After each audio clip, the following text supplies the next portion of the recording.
नमस्कार friends, hello everyone, welcome to my channel expert health motion. ऐसे ही health related जानकारियाँ मैं हमेशा लेकर आते रहती हूँ, तो please subscribe my channel and press the bell icon for more health related updates.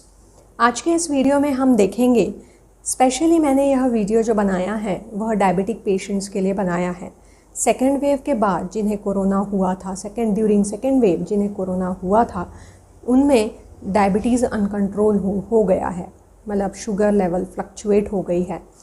ऐसा कोई भी वायरल इन्फेक्शन होने की वजह से या कोई भी बैक्टीरियल इन्फेक्शन होने की वजह से हमारी बॉडी का रिएक्टिव रिस्पॉन्स की वजह से जो चेंजेस आते हैं उनकी वजह से मेटाबॉलिक चेंजेस भी आ जाते हैं, जिस वजह से शुगर का अनकंट्रोल होना एक स्वाभाविक सी बात है। परंतु जिन्हें शुगर हो गई है, जिनकी शुगर फ्लक्चुएट हो रही है, जिनकी शुगर अनकंट्रोल्ड हो गई है ड्यूरिंग पोस्ट कोविड फेज़, उन्हें सतर्क होने की बहुत ज़्यादा ज़रूरत है। सबसे पहली बात कि हमें अपने शुगर लेवल का प्रॉपर ध्यान रखना है। उसके लिए मैं तो आपको सलाह दूंगी कि एक शुगर की जो ग्लूकोज मॉनिटरिंग मशीन होती है वह अपने घर में ज़रूर रखें, और उसको कैसे चेक करना है यह मैं आपके साथ अगले वीडियो में ज़रूर शेयर करूँगी।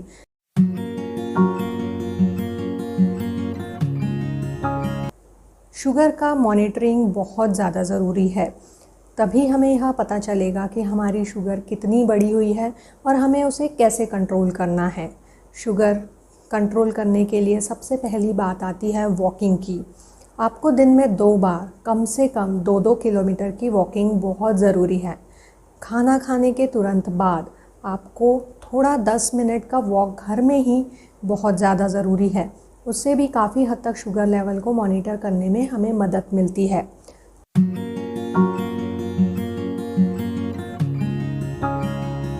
तो फ्रेंड्स, जैसा कि मैंने कहा वॉकिंग बहुत इम्पॉर्टेंट रोल प्ले करती है, उसी तरह शुगर की मॉनिटरिंग में, शुगर को कंट्रोल करने में डाइट का भी एक बहुत ही अहम रोल होता है।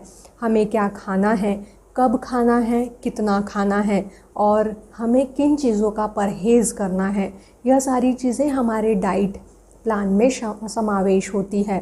यह सारी चीज़ों का ध्यान रखकर हम अपनी शुगर लेवल को प्रॉपरली कंट्रोल कर सकते हैं। तो चलिए आज के इस वीडियो में हम यही सब डिस्कस करेंगे। तो welcome to my channel expert health motion.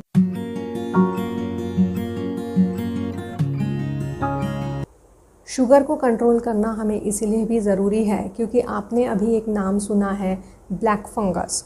Black fungus के अधिकांश केसेस जो है वह शुगर पेशेंट्स में ही देखने के लिए मिल रहे हैं।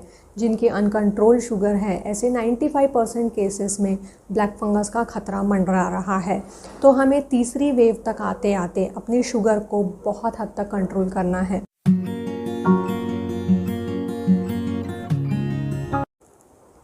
शुगर के पेशेंट्स में अगर मान लीजिए स्थिति गड़बड़ होती है कोविड इन्फेक्शन की वजह से, तो हमें स्टीरॉइड्स का यूज़ करना पड़ता है। इन स्टीरॉइड्स की वजह से उनकी इम्यूनिटी और लो हो जाती है और उनके बॉडी में यह अपॉर्चुनिस्टिक फंगल इन्फेक्शन हो जाता है।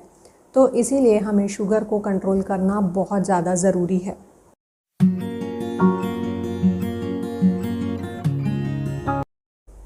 चलिए अब हम यह देखते हैं कि डायबिटिक पेशेंट्स का डाइट किस तरह का होना चाहिए। अगर आप मान लीजिए 6 बजे उठते हैं तो सबसे पहले आपको लेमन वाटर लेना है, जो आप ल्यूकवार्म वाटर में भी ले सकते हैं। अगर चाहे तो आप उसमें आधा चम्मच हनी का यूज़ कर सकते हैं। यह पूरा कॉम्बिनेशन एंटीऑक्सीडेंट और इम्यूनिटी बूस्टर का काम करता है, जो कि हमें डायबिटिक पेशेंट्स में बहुत ज़्यादा ज़रूरी होती है। देन 7 बजे के आसपास 1 कप आप टी या कॉफ़ी ले सकते हैं विदाउट शुगर, और 2 या 3 आप डाइट बिस्किट्स ले सकते हैं। 8 बजे के आसपास आप 1 प्लेट पोहा या उपमा या दलिया या 2 या 3 ब्रेड का यूज़ कर सकते हैं, या आप 2-3 इडली भी खा सकते हैं। लेकिन ध्यान रखें कि इडली में बहुत ज़्यादा राइस नहीं होना चाहिए, सूजी की इडली होनी चाहिए। देन आप 10 बजे के आसपास एक फ्रूट लीजिए, हो सके तो उसमें आप एप्पल ले सकते हैं, जो कि एक फाइब्रस फ्रूट का काम करता है, या आपको जो भी पसंदीदा फाइब्रस फ्रूट है वो आप अपने हिसाब से ले सकते हैं। देन आप लंच में आपको 1 कप दही, 1 प्लेट सलाद, 1 कप दाल, 1 कप वेजिटेबल या आप जिसे वेजिटेबल करी या मतलब जिसे हम सब्ज़ी कहते हैं, देन 1 कप आप राइस भी ले सकते हैं और 2 रोटी या चपाती। लंच करते समय आपको एक बात ज़रूर ध्यान देनी है कि लंच को बहुत अच्छे से चबा चबा के खाना है, ताकि आपका मोस्ट ऑफ द स्टार्च का डाइजेशन है जो ओरल कैविटी में होता है वह बड़े आसानी से हो पाए।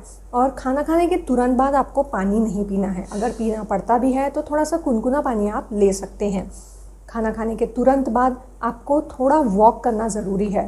5-7 राउंड आप घर पर ही लगा सकते हैं अगर बाहर नहीं जा सकते हैं तो। चलिए अब हम बात करते हैं 4 बजे के आसपास। 4 बजे के आसपास आप 1 कप कॉफ़ी या टी ले सकते हैं विदाउट शुगर।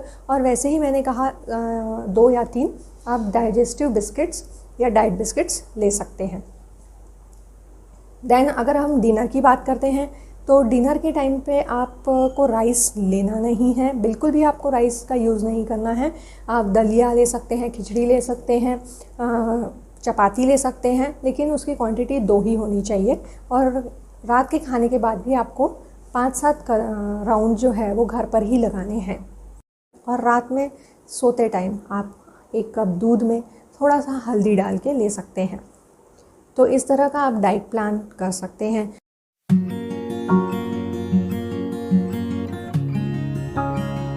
शुगर पेशेंट्स के डाइट प्लान में हमें फाइब्रस फ्रूट इंक्लूड करना है।